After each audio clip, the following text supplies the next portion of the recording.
ഇന്നത്തെ നമ്മുടെ സ്പെഷ്യൽ എന്താണെന്ന് മനസ്സിലായോ? മത്തങ്ങ വിളയിച്ചതാണ് നമ്മുടെ ഇന്നത്തെ സ്പെഷ്യൽ. ഓരോ വിഭവങ്ങളും പല നാട്ടിലും പല പേരുകളല്ലേ. ഈ റെസിപ്പിക്ക് നിങ്ങളുടെ നാട്ടിൽ എന്താണ് പേര്? പണ്ട് അമ്മയൊക്കെ മത്തങ്ങ വിളയിച്ചത് വീട്ടിലുണ്ടാക്കുമായിരുന്നു. നല്ല ടേസ്റ്റായിട്ട് അമ്മ ഉണ്ടാക്കുന്നത്. പിന്നെ അമ്മമാരുടെ കൈപ്പുണ്യം പിന്നെ പ്രത്യേകിച്ച് പറയേണ്ടതില്ലല്ലോ. അമ്മ ഉണ്ടാക്കുന്ന പോലെ ഞാനും ഒന്ന് ട്രൈ ചെയ്ത് നോക്കുക കേട്ടോ. ശരിയാകുമെന്നൊന്നും അറിയില്ല. നിങ്ങളും ഇതുപോലെയൊക്കെ തന്നെയാണ് ഉണ്ടാക്കുന്നതെന്നൊന്ന് പറയണേ. ഇതിപ്പോൾ ഏകദേശം 1 കിലോ മത്തങ്ങയുണ്ട്. നന്നായിട്ട് വിളഞ്ഞ മത്തങ്ങ എടുക്കാനായിട്ട് ശ്രദ്ധിക്കണം. ഇതിപ്പോൾ നന്നായിട്ട് കഴുകി കട്ട് ചെയ്ത് വെച്ചേക്കുന്നതാണ്. നമുക്ക് മത്തങ്ങ വേവിച്ചെടുക്കാം. ഇത് വേവാനായിട്ട് അധികം സമയമൊന്നും വേണ്ട. ഞാനിപ്പോൾ ഈ കട്ട് ചെയ്ത് വെച്ചിരിക്കുന്ന മത്തങ്ങ ഒരു പാത്രത്തിലോട്ട് ഇട്ട് കൊടുക്കുന്നുണ്ട്.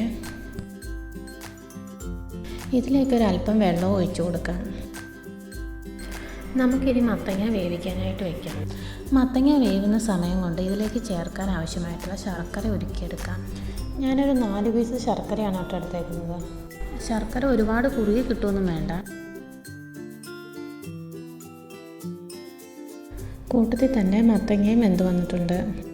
നമുക്കിത് നന്നായിട്ടൊന്ന് ഉടച്ചെടുക്കാം കേട്ടോ. മത്തങ്ങ വിളയിച്ചത് കഴിക്കാത്തവരുണ്ടെങ്കിൽ ഒന്ന് ഉണ്ടാക്കി നോക്കണം കേട്ടോ. സൂപ്പർ ടേസ്റ്റാണ്. ഇനി നമുക്ക് ഇതിലേക്ക് ആവശ്യമായ അരി വറുത്തെടുക്കാം. 1 കപ്പ് അരിയാണ് ഞാനിവിടെ എടുത്തേക്കുന്നത്.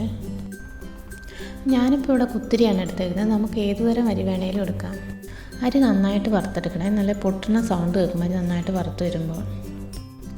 ഇപ്പോൾ നോക്കി അരിയുടെ കളറൊക്കെ ചേഞ്ചായി വന്നിട്ടുണ്ട്. അപ്പോൾ അതൊക്കെ പൊട്ടുന്ന സൗണ്ടും കേൾക്കാം. അരി ഇപ്പോൾ നന്നായിട്ട് വറുത്തെടുത്തിട്ടുണ്ട്. ഇനി നമുക്കിതൊരു മിക്സിയുടെ ജാറിലിട്ട് നന്നായിട്ടൊന്ന് പൊടിച്ചെടുക്കാം. ചൂടാറിയതിന് ശേഷം വേണേൽ പൊടിച്ചെടുക്കാനായിട്ട്.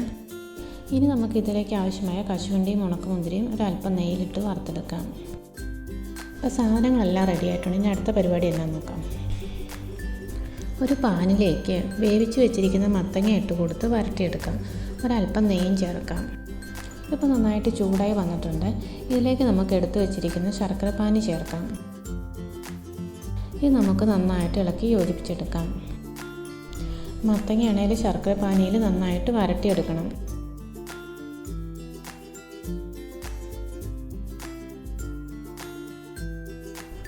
ഇനി നമുക്കിതിലേക്ക് ചിരവിയ അരമുറി തേങ്ങ ചേർക്കാം. നന്നായിട്ട് മിക്സ് ചെയ്തെടുക്കാം. ഇപ്പോൾ നമ്മൾ ഇതിലേക്ക് ചേർത്തിരിക്കുന്ന തേങ്ങയും മത്തങ്ങയും ശർക്കരയും എല്ലാം നന്നായിട്ട് യോജിച്ച് വന്നിട്ടുണ്ട്. 1 ടീസ്പൂൺ ജീരകം പൊടിച്ചതും 1/2 ടീസ്പൂൺ ഏലക്ക പൊടിച്ചതും ചേർത്ത് നന്നായിട്ട് മിക്സ് ചെയ്തെടുക്കാം. നിങ്ങളിപ്പോൾ ശർക്കര ചേർക്കുമ്പോൾ നല്ല കറുത്ത ശർക്കര എടുക്കുകയാണെങ്കിൽ നല്ല കളറ് കിട്ടും കേട്ടോ. കാണുമ്പോൾ ഒരു പ്രത്യേക ഭംഗിയുമാണ്. ഇനി ഇതിലേക്ക് നമ്മൾ പൊടിച്ചു വെച്ചിരിക്കുന്ന അരി ചേർത്ത് കൊടുക്കാം.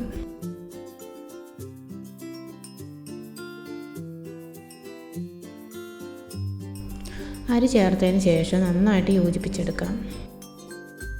അതിനുശേഷം വറുത്ത് വെച്ചിരിക്കുന്ന കശുവണ്ടിയും ഉണക്കമുന്തിരിയും ചേർക്കാം.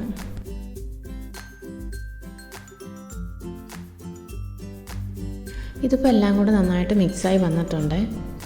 ഇനിയിപ്പോൾ നമുക്ക് ഫ്ലെയിം ഓഫ് ചെയ്ത് കൊടുക്കാം. അപ്പോൾ നമ്മുടെ സ്വാദിഷ്ടമായ മത്തങ്ങ വിളയിച്ചത് റെഡി ആയിട്ടുണ്ട്. എല്ലാവരും ട്രൈ ചെയ്ത് നോക്കൂലേ? അപ്പോൾ വീഡിയോ ഇഷ്ടമായാൽ ലൈക്ക് ചെയ്യാനും ഷെയർ ചെയ്യാനും സബ്സ്ക്രൈബ് ചെയ്യാനും മറക്കല്ലേ.